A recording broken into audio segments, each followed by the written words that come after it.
Homage to the Buddha, homage to the Dharma, homage to the Sangha.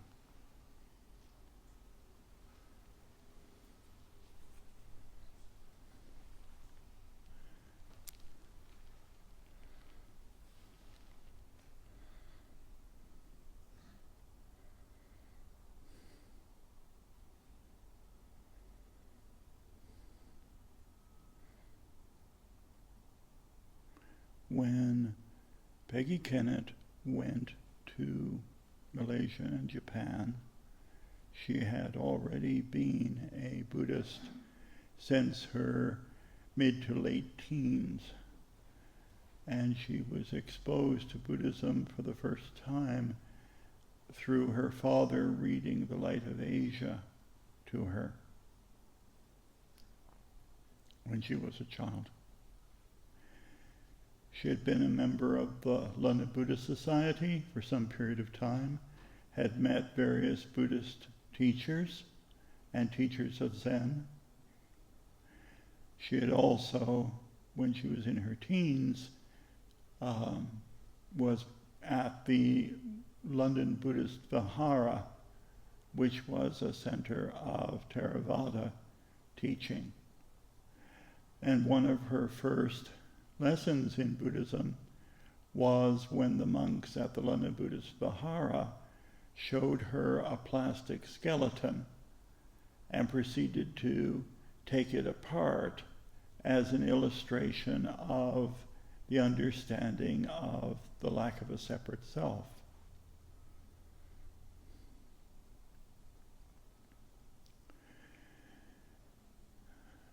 In Japan, after the revolution of the late 1860s, there was a great adaptation of Western ideas that permeated the entirety of Japanese society, and a tendency to regard the old ways as redundant. And part of what this became was a massive interest in the works of the philosopher Nietzsche.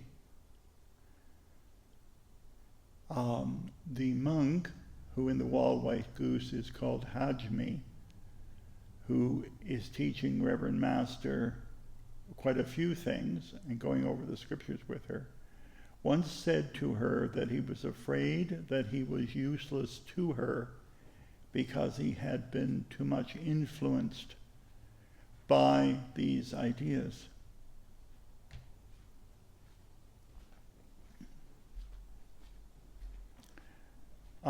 These ideas have very much, as I said, influenced at least certain sections of Japanese Zen, and then passed very much into these influences into particularly Western Zen as well,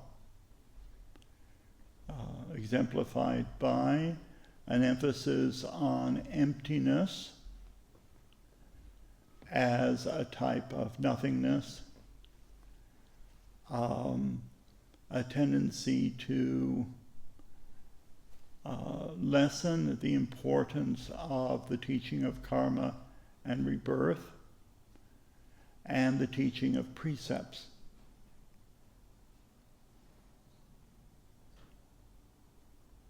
So when Reverend Master arrived back in the West, in the United States, in California at that particular time, she ran into directly these influences upon Zen as it was being taught. This resulted in her being considered in many quarters to be eccentric, even though what she was teaching was actually quite conventional Zen.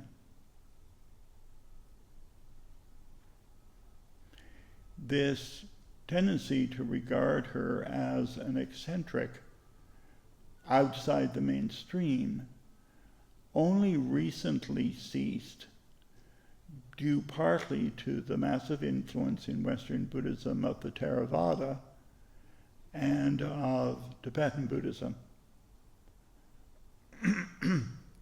the teachers of whom found nothing eccentric at all in regards to what Reverend Master taught.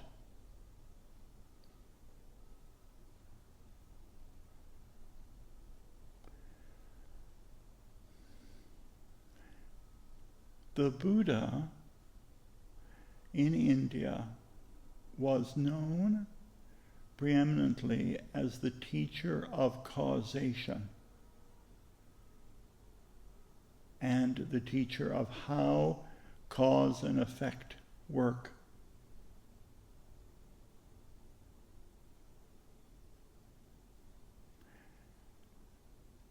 Indeed, one of the most ancient summaries of Buddhism that was considered so essential that it was carved on stone was the summary of Buddhism as how cause and effect work, the Buddha taught, and how they come to an end, he also taught.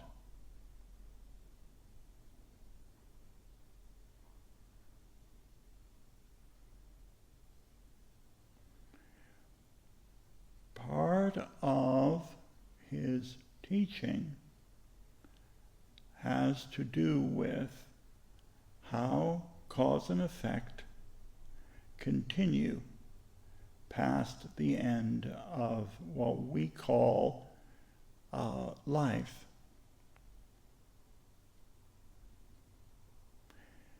In Buddhism in general, the distinction that we make in the West between life and death as states is not actually made, and the terms used are more birth and death, meaning two gateways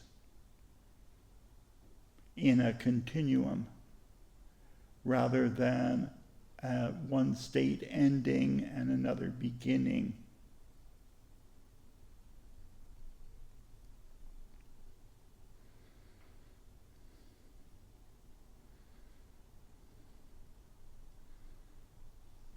When Reverend Master first began to teach in more detail about karma and rebirth, she ran into considerable resistance when she began to teach it over here. And that, as I said, was at least partially due to the influences I previously mentioned.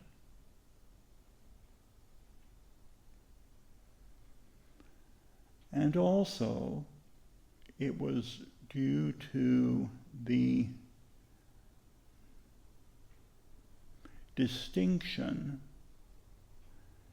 that people continually make between training and realization. They think that Buddhist training, that the purpose of Buddhist training is to achieve enlightenment. But the purpose of the training, as I described yesterday, have to do with training selfishness.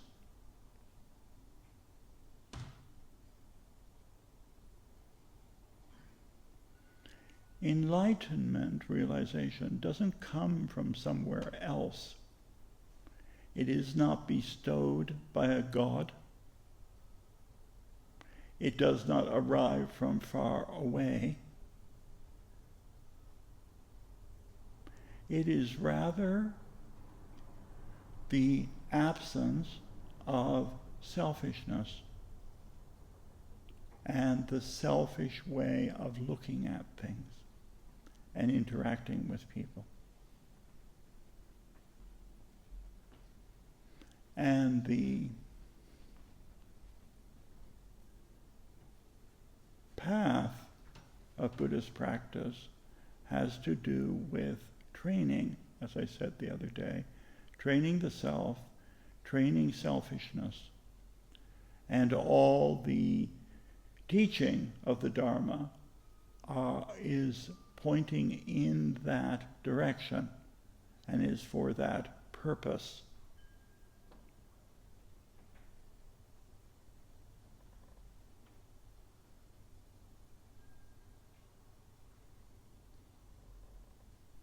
If you can understand that, then you can understand how to go about Buddhist training. Reverend Master used to use the metaphor that the person who first discovered that you could use, first discovered that you could use a rock to strike another rock, discovered the hammer. But the person who discovered the hammer did not set out to make a new tool. They set out, rather, to break the rock, to solve their particular problem.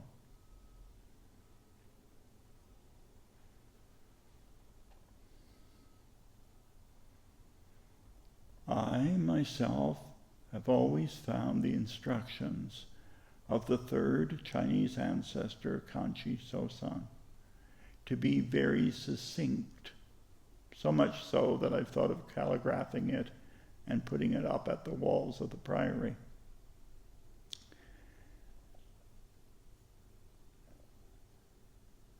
And this advice is in response to questions regarding the nature of enlightenment, etc., etc. And the third Chinese ancestor said,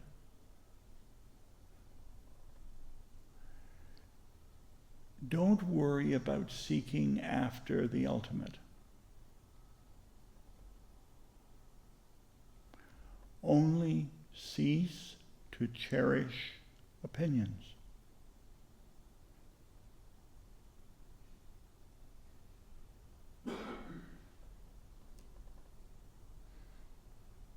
When people first enter into training in this tradition, one of the most important things that they can learn is the nature of opinions.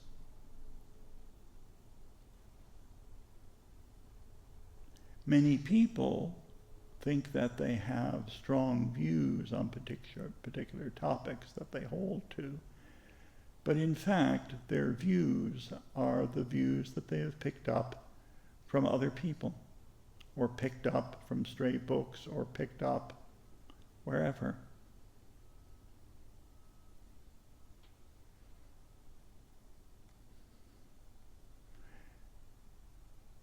You note the third Chinese ancestor says about cherishing opinions.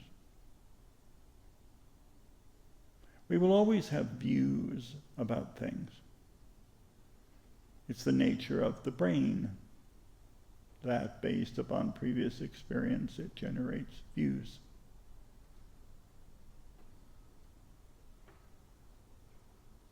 And as the Buddha said, if we are always tossed around by the views and opinions that come to us from various sources that we pick up by the side of the road almost,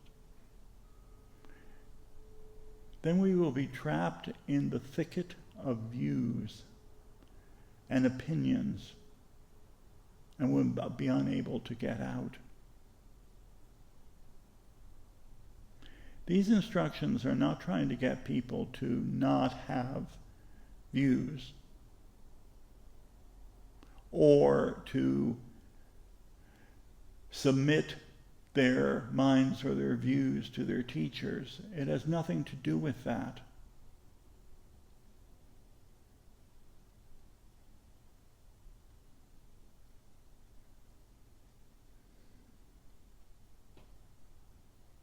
There is an old story in which the advice was about being deceived by opinions and views.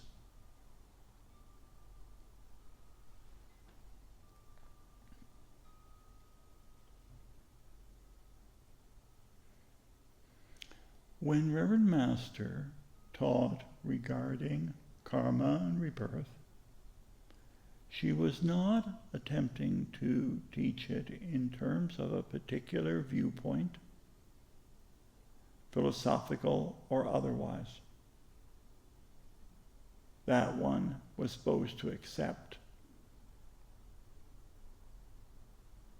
but rather within the context, like with everything else in training, within the context of experience.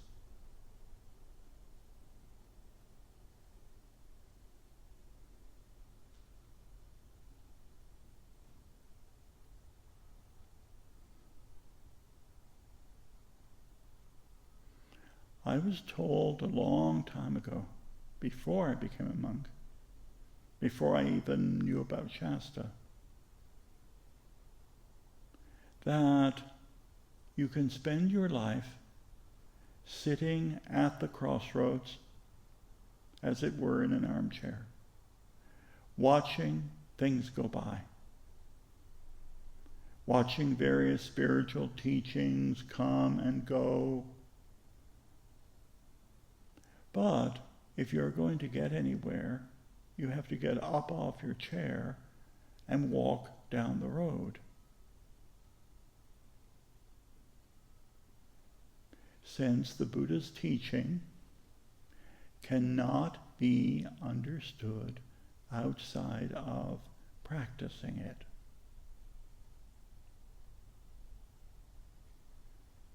Given that it is preeminently a practice.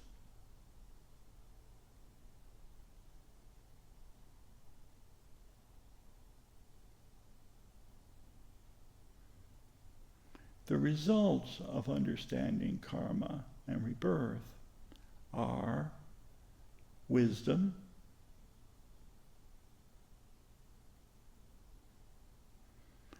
knowing that all beings who enter this life enter with baggage of some sort or the other.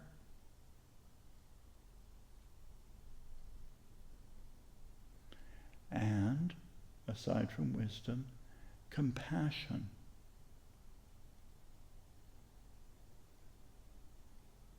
Because everybody is in this same boat.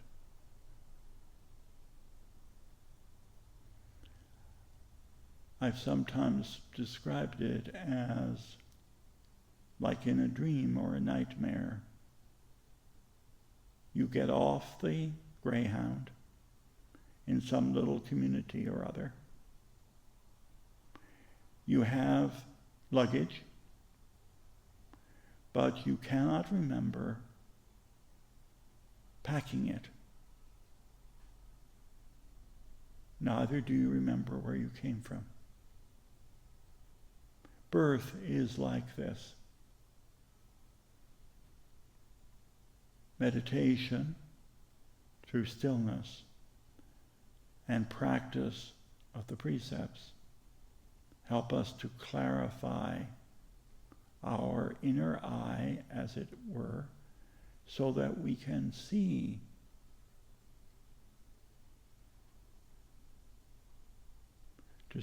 where the baggage came from. This doesn't necessarily require huge revelations. The Buddha said if you want to know about the deep past, you have to look at how you are now. If your problem is being angry and irritable, it means that you have inherited the karma of somebody who developed anger and irritability.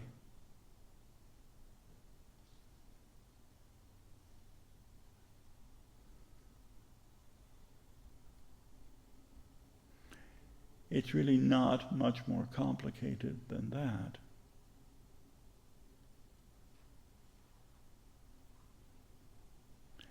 To understand the teaching regarding karma and rebirth widens one's horizons and also widens the horizons of the world and the universe.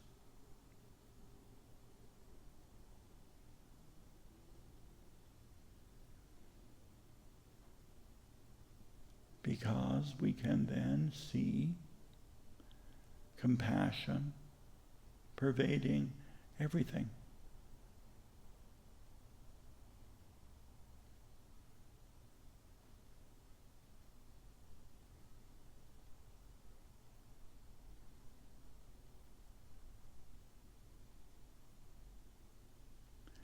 Reverend Master Jiyu said, as I quoted before, that when she went to the East, she thought she was searching for the reason people or the world is as it is, when in fact she should have been looking at how she was the way she was, what she called the first arising of selfishness.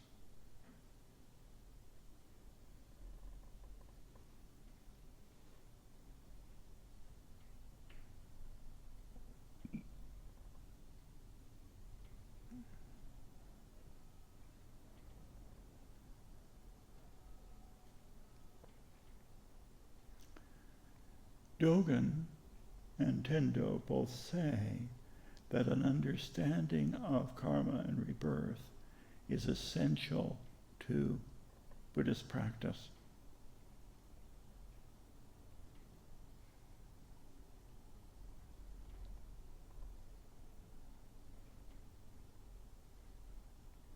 One of the things that stands in the way of understanding a lot of the Buddha's teaching is fear.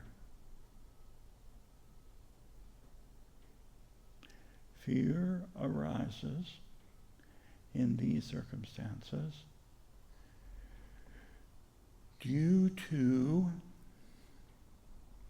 if I can put it this way, the fear of the self, of dissolution.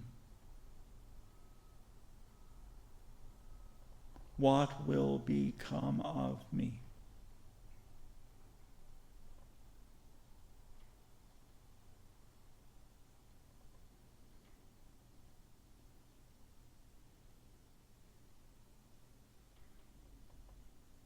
What will become of me if I venture down this road of Buddhist training into the unknown?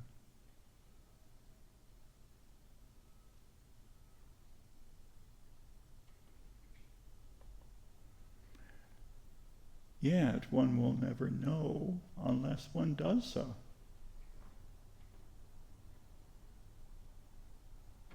That is the only way of understanding what the Buddha taught. It cannot be understood aside from practice.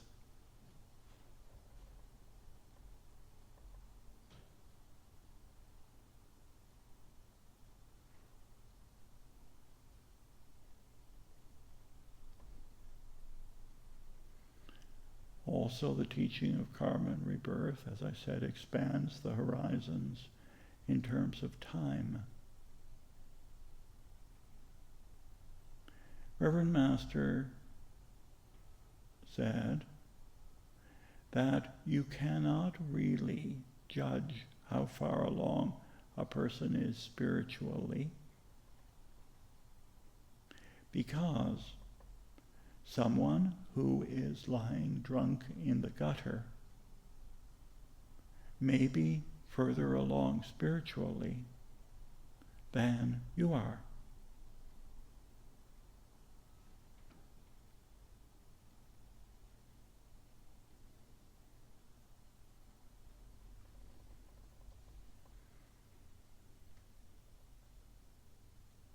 That does not mean, however, that you have to let the drunken person into the gate of the monastery until they cease to be drunk. That is another thing about the expansion of this horizon. You see that everybody is working out, as the Buddha said to do, working out their salvation with diligence.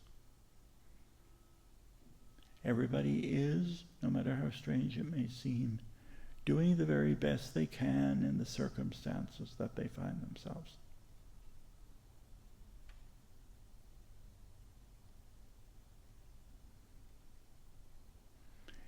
This is no divine revelation. It is rather that out of the grounds of our mutually experienced suffering arises, in the course of time, the desire to do something about it. And from the desire to do something about it arises in time the effort to do something about it. The seeking out of teachers and the learning to practice.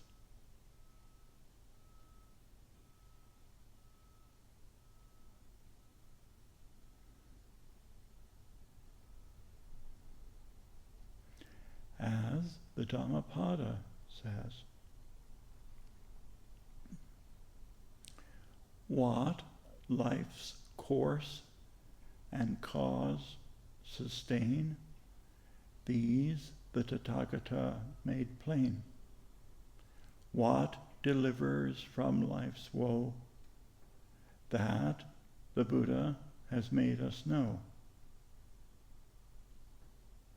Evil swells the debts to pay, good delivers and acquits. Shun evil, follow good, hold sway over yourself. This is the way. Homage to all the Buddhas in all worlds, homage to all the Bodhisattvas in all worlds, homage to the scripture of great wisdom.